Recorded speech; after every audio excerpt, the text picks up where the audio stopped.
مسئلہ تو بعد میں کریں گے. پینے کا پانی بھی ہمارے پاس موجود نہیں ہے اس دور میں.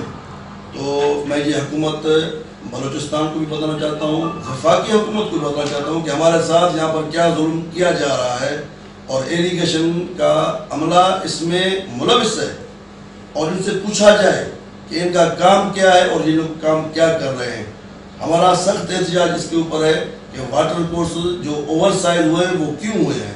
اسی وجہ سے آج ہمارا پانی ہم تک نہیں پہنچ رہا ہے. فی الفور نوٹس لیا جائے, جو بھی اوور سائز واٹر کورسز ہیں ان کو بند کیا جائے اور ان کو اپنے سائز کے مطابق چلایا جائے تاکہ یہ پانی ہم تک پہنچ جائے.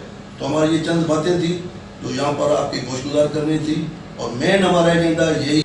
جعفر آباد صوبت پور سابق تحصیل ناظم و معروف ذمہ دار حاجی اختیار خان کھوسا, میر حسن علی خان کھوسا و دیگر ٹیل کے ذمہ داروں کے ہمراہ ڈسٹرکٹ پریس کلب صوبت پور میں پریس کانفرنس کرتے ہوئے کہا کہ ضلع صوبت پور کو آبادی کرنے والا شاخ ہے, مگر irrigation XEN S D O کی لاپرواہی اور عدم دلچسپی کے باعث ہم ٹیل کے ذمہ داروں میں پانی نہیں پہنچ پا رہا, جس کی وجہ سے ان کے زمینیں آبادی کے بجائے غیر آباد اور بنجر ہونے کا اندیشہ ہے. انہوں نے کہا کہ ضلع صوبت پور میں زیادہ آبادی چاول کی فصل ہوتا ہے, مگر پانی کے نہ ہونے سے ہم پریشان ہو گئے ہیں.